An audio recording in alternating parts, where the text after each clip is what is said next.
My struggles have started when I was a pretty young age. I remember just like when I started being able to walk and getting out there, I had a really hard time with anxiety, and it was kind of hard to put my finger on it because I never had social anxiety. I was a very sociable kid. I loved making friends, like going to the playground.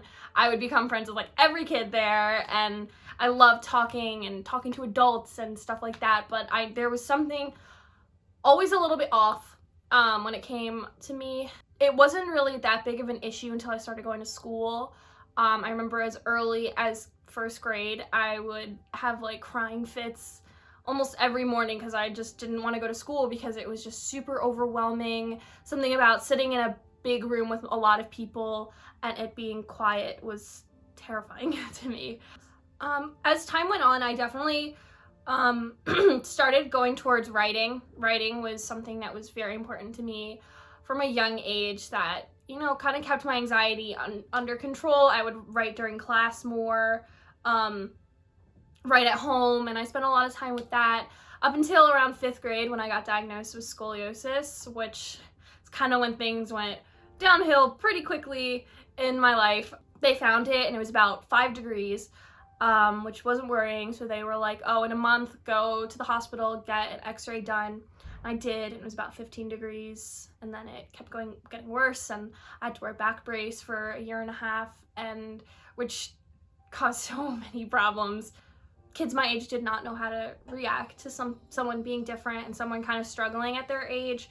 So I definitely did get made fun of, called names for wearing a back brace, and the stress of the surgery. So anybody who has scoliosis, that's any amount of worrying, will understand that this spinal fusion surgery is the one thing that you do not want.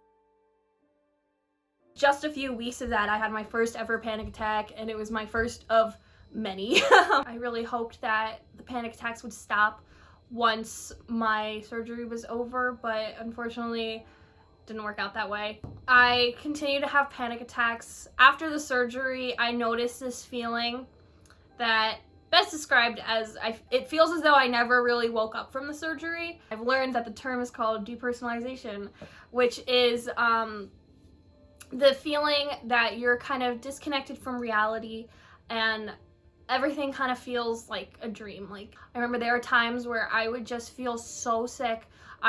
There was a solid few months where I would just throw up every morning before school because I was just so sick and I didn't know what was wrong.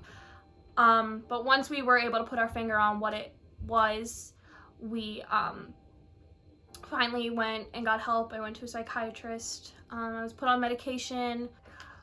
So coming to college, I knew that there were going to be changes in my life, differences, which are things I've never been good at, and especially now with Corona, and like semi-quarantine lockdown still going on, I knew that it was going to be difficult. I knew I had my schedule before I got here. I had some hybrid classes. I was excited to be able to go and meet new people. And then unfortunately, once I got here, and all of my classes got moved to online, which was a very big bummer for me. The time in lockdown now is still pretty difficult. It reminds me a lot of my recovery process from the surgery, because it's just a lot of sitting around and waiting. My family has helped me a lot. I FaceTime them all the time, and anytime I'm feeling upset, I can always count on them. With all my classes being online, it's very hard to keep myself motivated to go to them. It's a lot of self-discipline that I just kind of never had because of my anxiety and panic disorders. I have grown a lot over this past semester. I was already kind of forced to grow up pretty fast with everything that I went through, but the past few months, I definitely matured a lot in the way I handled things and the way I deal with my anxiety, because my parents aren't in the next room if I'm having a panic attack. That's something I need to be there for myself for, which is not something I've really dealt with. So my grandma always reminds me of what I told her the first time I put my back brace on. I told her vovó. Vovó is grandma in Portuguese.